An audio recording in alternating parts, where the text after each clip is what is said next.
animoy nalagas ang pakpak. Sa sahig ako'y biglang lumagapak. San ba ako pumalpak? Saksak ang aking natanggap. Sa aking likod nangangatog ang tuhod sa sakit. Para bang ang puso ko'y paulit-ulit pinupunit. Ang luha ko'y pumatak. At sino ang dapat sisihin? Di ako kundi ikaw ang siyang nagkulang sa atin. At ang mga salitang binitawan mo mutik nang di makaya. Ayos lang sa akin, makita ka lang masaya. Ang masaya sa piling niya ibang usapan na yan. Sa aking nararamdaman, bakit wala kang pakundangan? Nagawa mo kong lokohin kahit pa naging tapat. Nagpalaboy-laboy sa kalsada ng nakayapa. Di pa ba sapat ang lahat ng sakripisyo ko? Ang tanging naging bisyo ko ay ang pagmamahal sa'yo. Ako'y kabadong magtanong, mahal mo pa ba ako? Ako na lamang ang uurong, wag lamang tayo magtalo. Hindi ko hayaan kang saktan. Sumama ka sa'kin, mahal.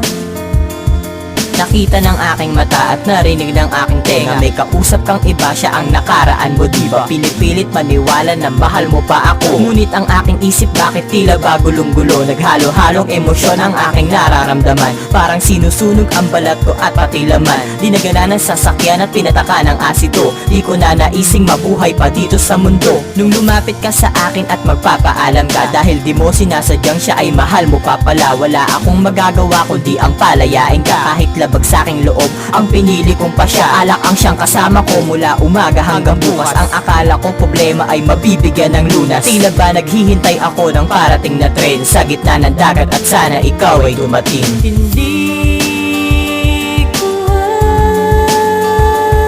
hayaan kang saktan.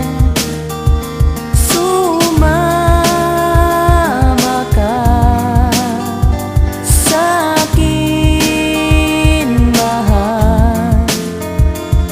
Umabot sa ilang taon ang aking paghihintay, ngunit ang lahat ng to ay wala palang saysay. Nagbabaka sakali na baka ikaw ay matauhan at di ko isasara sa'yo ang aking pintuan. Narinig ko ang balita na ikaw ay agaw buhay dahil kinukulong ka niya sa loob ng bahay. Paningin ay nagdilim at sa pagmulat ng mata, matalim na patalim nakatusok sa baga niya. At huwag ka nang mag-alala, di ka na niya masasaktan, mahal-mahal pa rin kita. Ito ang iyong tatandaan kahit sabihin ng iba na ako'y dakilang hangal. Dahil sa dinami-dami ikaw pa ang minahal. At mali ba kung ako sa'yo'y naging bulag-bulagan kahit niloloko mo ako ng harap-harapan? At bakit ngayon ako pa ang siyang nahihirapan? Ngunit para lang sa'yo lahat ng to ay iirapan. Hindi